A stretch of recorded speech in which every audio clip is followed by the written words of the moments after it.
The third, the last, and the final most important part ng tinatawag natin guardians of integrity, ito yung public integrity.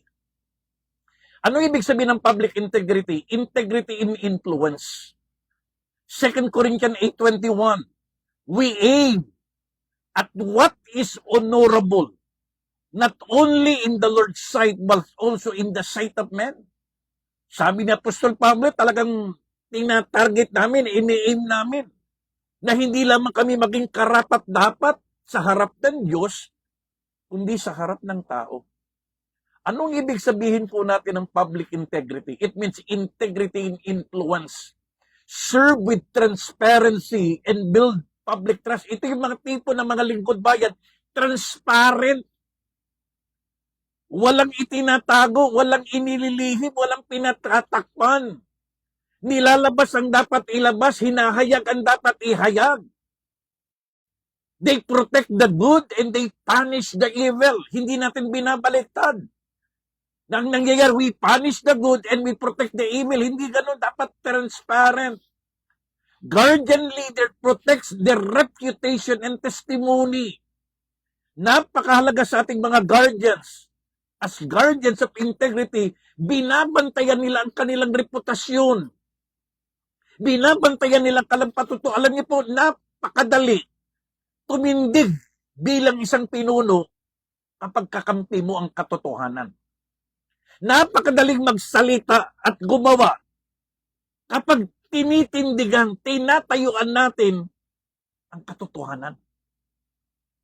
Pero alam niyo, kapag patuloy natin pinagtatakpan ng katotohanan, patuloy natin binabaluktot ang katotohanan, at patuloy natin itinatama ang mali, ang hirap tindigan niyan.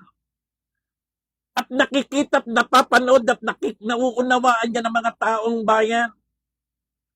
Why?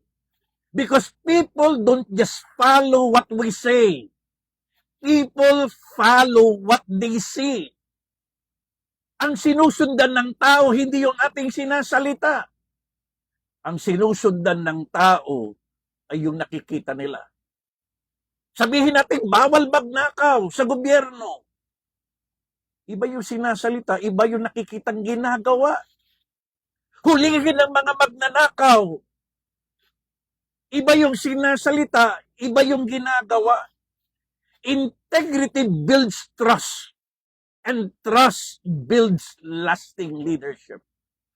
Ito yung pangatlo, panghuli at pinaka-importanting katangian ng guardians of integrity.